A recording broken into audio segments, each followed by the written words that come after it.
می‌گردند.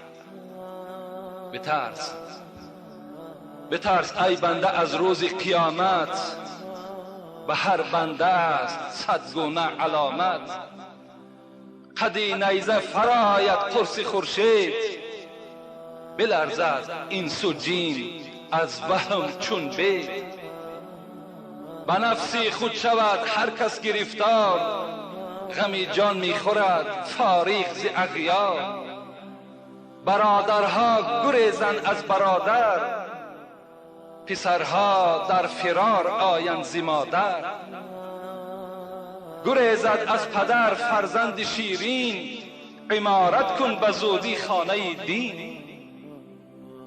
گریزد زن ز مرد و مرد از زن، گریزد زن ز مرد و مرد از زن، ز وهم روزی سختی تا